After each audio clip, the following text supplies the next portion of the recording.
ഇത് കാണിക്കുന്നത്? ഇതൊന്നും മനസ്സിലാവും. സർക്കാരൊന്നും ഇതൊന്നും അറിയുന്നില്ല. തലച്ചോറ് കയറി ബാധിച്ചു. നമ്മൾ തലച്ചോറി ബാധിച്ചു. ഇനി രക്ഷയില്ല എന്നാണ് പറയുന്നത്. ഇങ്ങനെ എന്തെങ്കിലും ന്യായം പറഞ്ഞിട്ട് കാര്യം. ഒരു കുടിക്കുഞ്ഞിന്റെ ജീവനായി ഇപ്പൊ നഷ്ടപ്പെടുന്നത്. ഇത് ഇനി എല്ലാ വാക്സിനും എല്ലാം കറക്റ്റായിട്ട് എല്ലാം എടുത്തതാണ്. ഇത് 3 വാക്സിൻ എടുത്ത് ഇനി 6-ാം തീയതി അടുത്ത വാക്സിൻ എടുക്കേണ്ടതാണ്. അപ്പോഴാണ് ഈ കുഞ്ഞിന് പെട്ടെന്ന് ഇതിന്റെ രീതിയിൽ കാണിക്കുന്നത്. കുറച്ചിലും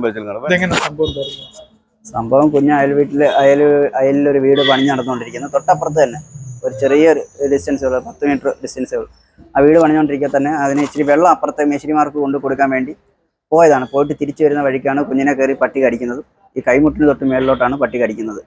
പക്ഷേ അന്നേരം തന്നെ വാക്സിനും കാര്യങ്ങളും എല്ലാം എടുത്തു. നമ്മൾ വാക്സിൻ എടുത്തിട്ട് പിന്നെ പെട്ടെന്ന് കുഞ്ഞിന് ദേഹാസ്വസ്ഥവും പിന്നെ അത് തലവേദനയും ഹോസ്പിറ്റലിൽ കൊണ്ടുപോയി. ആദ്യം കൊണ്ടുപോയപ്പം ഇതിൻ്റെ അല്ല, പട്ടി കടിച്ചതിൻ്റെ അല്ല, അല്ലാതെ നോർമൽ പനിയാണെന്നാണ് പറഞ്ഞത്. പക്ഷേ രണ്ടാമത് തലവേദന കയറി കൂടി, ശരീരവേദനയും കയറി കൂടിയപ്പോഴത്തേക്ക് ഞങ്ങൾ കൊല്ലൂർ രായൻ ജോർജിനെ കൊണ്ട് കാണിക്കുകയും രായൻ ജോർജിനെ പെട്ടെന്ന് മെഡിക്കൽ കോളേജിൽ കൊണ്ടുപോകാനെന്നാണ് പറഞ്ഞത്.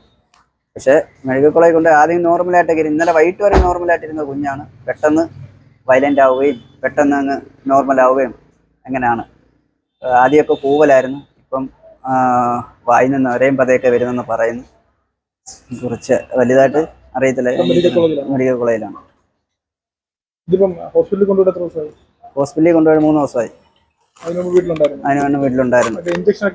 എല്ലാ വാക്സിനും എല്ലാം കറക്റ്റായിട്ട് എല്ലാം എടുത്തതാണ്. ഡോക്ടർ എന്തായാലും തലച്ചോറ് കയറി ബാധിച്ചു. നമ്മൾ തലച്ചോറി ബാധിച്ചു. ഇനി രക്ഷയില്ല എന്നാണ് പറയുന്നത്.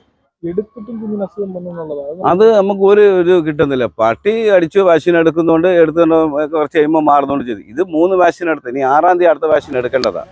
അപ്പോഴാണ് ഈ കുഞ്ഞിന് പെട്ടെന്ന് ഇതിന്റെ രീതിയിൽ കാണിക്കുന്നത്. കുറച്ചിലും കാണും. പെട്ടെന്ന് ഒരു മെഡിക്കൽ കോളേജിൽ കൊണ്ടുപോയി അവർ ചെന്നപ്പോൾ അവർ പറഞ്ഞ് ഇതുപോലെ കുഞ്ഞിന് ഓവറായിട്ട് കയറിയിരിക്കുന്നു വരുന്നത്. അപ്പോൾ ഞങ്ങൾ ചോദിച്ചപ്പോൾ അവരതിന് മറുപടി ഒന്നും പറയുന്നില്ല. വാക്സിൻ എടുത്തിട്ടുള്ള ഗവൺമെന്റ് വഴി തന്നെ വാക്സിൻ എടുത്തുള്ള എല്ലാം ചെയ്തു. അതിനുള്ള പദ്ധതികളും കാര്യങ്ങളെല്ലാം നോക്കിയിട്ടുണ്ട്. പിന്നെ ഇതെന്തോ സംഭവിച്ചതെന്ന് ഒരു പിടിയും കിട്ടുന്നില്ല. അതിനെ കുറിച്ച് അതാണ് ഞങ്ങൾ എന്തോ ഇത് കാണിക്കുന്നത്? ഇതൊന്നും മനസ്സിലാവും. സർക്കാരൊന്നും ഇതൊന്നും അറിയുന്നില്ല.